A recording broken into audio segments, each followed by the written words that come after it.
5 عورتوں کو موت کے وقت تکلیف نہیں ہوگی۔ ایسی 5 عورتیں جن کو موت کے وقت تھوڑی سی بھی تکلیف نہیں ہوگی، وہ خوش نصیب 5 عورتیں ہیں۔ بسم اللہ الرحمن الرحیم۔ 5 عورتوں کو مرتے وقت تھوڑی سی بھی تکلیف نہیں ہوگی۔ وہ 5 عورتیں کون سی ہیں؟ جاننے کے لیے ویڈیو کو مکمل دیکھیں۔ نزا کے وقت مسلمان کو جو تکلیف ہوتی ہے اس پر اللہ رب العزت کی جانب سے نیکیاں عطا کی جاتی ہیں، جیسا کہ سنن ابن ماجہ میں باروایت حضرت عائشہ الصدیقہ رضی اللہ تعالی عنہ سے مروی ہے کہ رسول اللہ صلی اللہ علیہ وسلم ان کے پاس تشریف لائے اس حال میں کہ ان کے پاس ان کا کوئی قریبی رشتہ دار موت کی سختی میں مبتلا تھا۔ رسول اکرم صلی اللہ علیہ وآلہ وسلم نے مشاہدہ فرما کر حضرت عائشہ الصدیقہ رضی اللہ تعالی عنہ سے فرمایا، اپنے رشتہ دار پر غمگین نہ ہو، اس لیے کہ یہ اس کی نیکیاں ہیں۔ نیز حضرت عائشہ رضی اللہ تعالی عنہ سے اسی مضمون کی روایت ہے کہ جب سے رسول اللہ صلی اللہ علیہ وآلہ وسلم کی وفات کی تکلیف میں نے دیکھی، اب میں کسی مسلمان میت کی حالت نزا کی تکلیف کو اس کے حق میں برا نہیں سمجھتی۔ پس مذکورہ حدیث سے معلوم ہوتا ہے کہ نزا کے وقت ہونے والی سختی مرنے والے کی بدعمالیوں کا ہرگز نتیجہ نہیں ہوتی۔ مسلمان کے حق میں اس پر اجر و ثواب اور گناہوں کی معافی کی ہی امید رکھنی چاہیے۔ ناظرین، 5 عورتوں کو مرتے وقت تکلیف نہیں ہوگی۔ حضرت سیدنا عثمان غنی رضی اللہ تعالی عنہ نے فرمایا تھا، دنیا میں 5 لوگ ایسے ہیں جن کو مرتے وقت تکلیف نہیں ہوگی، ان کی روح آسانی سے نکلے گی۔ حالت نظام انسان کی آدھی روح اندر ہوتی ہے اور آدھی روح باہر ہوتی ہے اور بندہ تکلیف میں ہوتا ہے۔ اس وقت انسان کو پیاس اتنی لگتی ہے کہ انسان یہ چاہتا ہے کہ سمندر کا پانی پی جاؤں، اور اگر بالفرض 7 سمندر کا پانی وہ پی بھی جائے پھر بھی اس کی پیاس کبھی بھی ختم نہیں ہوگی۔ روح نکلتے وقت انسان کو جو تکلیف ہو رہی ہوتی ہے وہ ناقابل بیان ہے۔ حضرت سیدنا عثمان غنی رضی اللہ تعالیٰ عنہ نے فرمایا، یہ 5 لوگ ایسے ہیں کہ انہیں مرتے وقت ذرا بھی تکلیف نہ ہوگی، یعنی موت آسان ہوگی اور بغیر تکلیف کے ہوگی۔ پوچھا گیا کہ جناب وہ کون سے 5 لوگ ہیں جنہیں موت کی سختی میں بھی نرمی میسر ہوگی؟ تو فرمانے لگے کہ سب سے پہلا شخص وہ جو اپنے ماں باپ کی موت کے بعد، یعنی ماں باپ کے مرنے کے بعد وراثت کا حصہ اپنی بہنوں کو پہنچانے میں جلدی کرتا ہے، یعنی وراثت کا حصہ اپنی بہنوں کو جلد اور بروقت پہنچاتا ہے۔ ایسا نہ ہو کہ بہن کے بچے بھوک سے بلکتے رہیں اور تم بہن کے حق پر قبضہ کیے بیٹھے رہو، اور بہن اس انتظار میں رہی کہ میرا بھائی کب مجھے میرے ماں باپ کی وراثت میں سے حصہ دے گا۔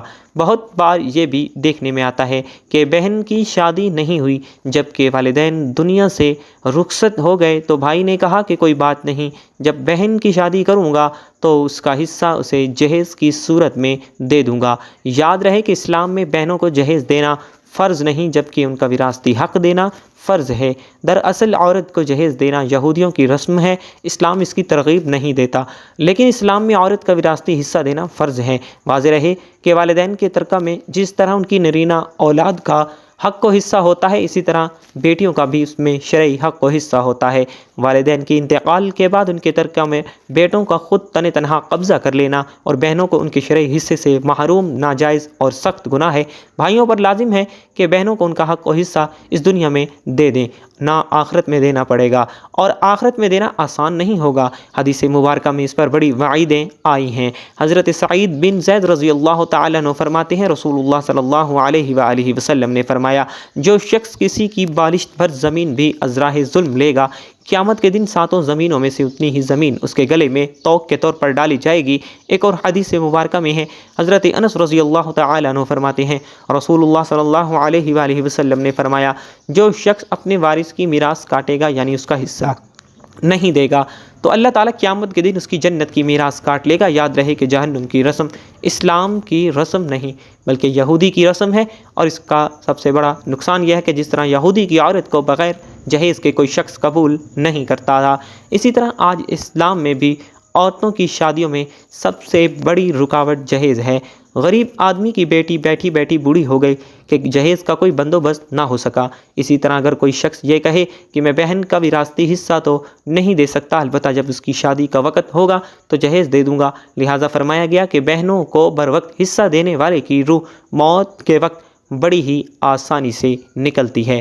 ایک عورت کا بھائی جب فوت ہوا تو اس عورت نے بہت اصرار کیا کہ مجھے بھی قبرستان میں لے چلو، میں بھی اپنے بھائی کی قبر پر جانا چاہتی ہوں۔ خیر اس کے اس اصرار کو قبول کیا گیا اور اسے قبرستان میں اس جگہ لے جایا گیا جہاں اس کے بھائی کی تدفین ہونے والی تھی۔ اس کے دیکھتے ہی دیکھتے میت کو قبر میں اتارا گیا اور اس کے بھائی کو مٹی کے سپرد کر دیا گیا۔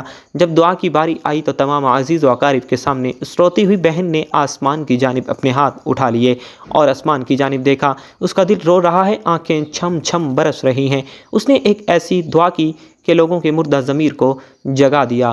روتی ہوئی بہن نے آسمان کی جانب دیکھ کر فریاد کی کہ اے میرے مالک، اے انصاف کرنے والے، آج میرا بھی انصاف کر دے۔ رو رو کر کہنے لگی، میرے مالک تم میرے اس ظالم بھائی کو اپنی رحمت سے دور رکھنا، ایسے دور رکھنا جیسے اس نے میرے والدین کی وراثت سے مجھے دور رکھا ہے۔ میرے بچے بھوک سے بلکتے رہے لیکن اس ظالم کو میرے بچوں پر ذرا بھی ترس نہ آیا۔ میں اپنے بچوں کو حرام جانور کا گوشت کھلانے پر مجبور ہوئی۔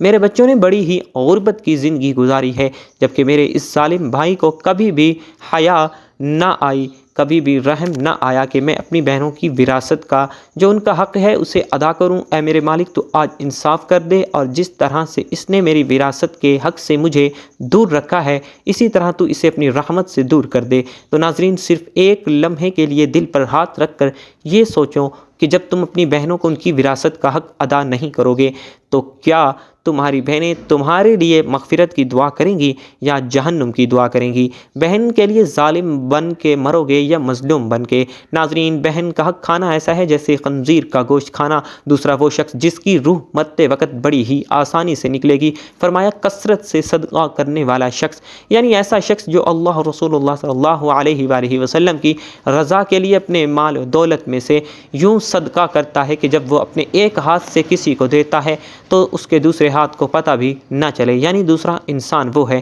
جو کثرت سے صدقہ کرے گا تو اس کی موت کے وقت اس کی روح آسانی سے ہی نکلے گی اور جان کنی کا عمل اس کے لیے تکلیف دہ نہیں ہوگا۔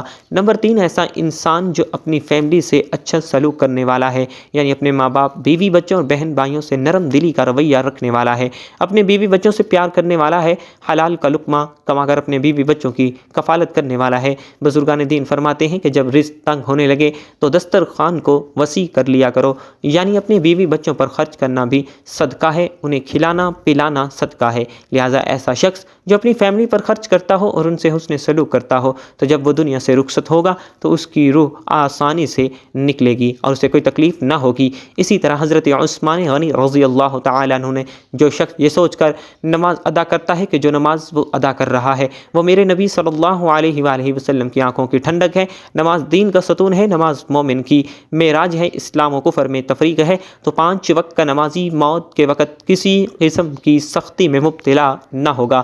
پھر فرمایا 5واں وہ شخص ہے جو قرآن کی تلاوت کر رہا ہو، یعنی خود بھی قرآن پڑھتا ہو اور دوسروں کو بھی قرآن سکھاتا ہو۔ پھر فرمایا راتوں کی تنہائیوں میں اٹھ اٹھ کر قرآن پڑھا کرو اور قرآن پڑھتے وقت رویا کرو۔ فرمایا کہ اگر رونا نہ بھی آئے تو رونے کی کوشش کر لیا کرو۔ حضرت علی حجویری گنج بخش رحمہ اللہ سے کسی نے پوچھا کہ حضرت اگر رونے کی کوشش بھی کریں اور پھر بھی رونا نہ آئے تو پھر کیا کریں؟ تو فرمایا کہ پھر اپنے مقدر پہ رویا کرو۔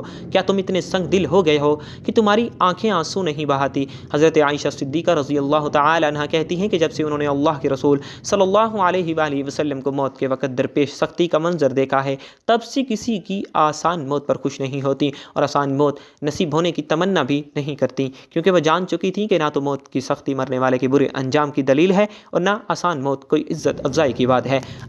اگر سچ مچ ایسا ہوتا تو اللہ کے رسول صلی اللہ علیہ وآلہ وسلم کو آسان سے آسان تر موت نصیب ہوتی۔ یہی وجہ ہے کہ نہ وہ موت کی سختی کو ناپسند کرتی تھی اور نہ کسی کی آسان موت پر خوش ہوتی تھی۔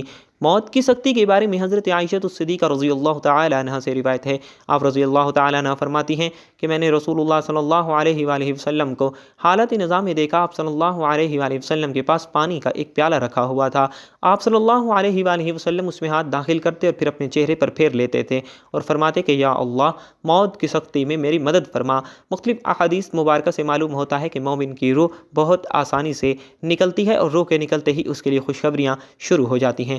جبکہ کافر کے بارے میں آتا ہے کہ اس کی روح انتہائی سختی کے ساتھ قبض کر لی جاتی ہے اور اس وقت سے ہی اس کے برے احوال شروع ہو جاتے ہیں۔ البتہ متعدد احادیث مبارکہ میں یہ بھی مذکور ہے کہ اللہ تعالیٰ نے موت کے اندر ایک ایسی شدت اور سختی رکھی ہے کہ اس کا احساس دنیا سے جانے والے ہر شخص کو ہوتا ہے، خواہ وہ نیک مسلمان ہو یا بد ہو یا کافر ہو، لیکن مومن پر جو تکلیف آتی ہے وہ اس کے گناہوں کی معافی اور درجات کی بلندی کے لیے ہوتی ہے، جبکہ کافر پر تکلیف اس کی بدعمالیوں کی سزا کے طور پر آتی ہے۔ چنانچہ ایک حدیث میں آتا ہے کہ مومن گناہ کرتا ہے، اس وجہ سے اس پر موت کے وقت سختی کی جاتی ہے تاکہ اس کے گناہوں کا کفارہ ہو، اور کافر بھی نیکی کے کام کرتا ہے تو اس پر اس کی موت کے وقت کچھ آسانی کر دی جاتی ہے تاکہ اس کے ان اچھے کاموں کا بدلہ ہو۔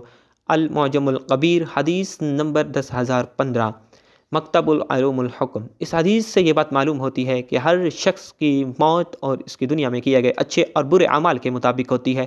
تاہم حضرت علماء کرام اور محدثین رحمہ اللہ نے یہ لکھا ہے کہ مومن کو جو بھی تکلیف ہوتی ہے، خواہ وہ تکلیف اس کے گناہوں کی بخشش کے لیے ہو یا پھر اس کے درجات کی بلندی کے لیے ہو، وہ حالت نزا یعنی عین روح نکلنے کے وقت سے پہلے ہوتی ہے، اور جب اس کی روح نکل رہی ہوتی ہے تو اس وقت اللہ تعالیٰ اس کی تمام تکالیف کو دور فرما کر سہولت اور آسانی سے روح قبض کر لیتے ہیں اور آنے والے مراحل میں بھی آسان فرما دیتے ہیں۔ واللہ اعلم۔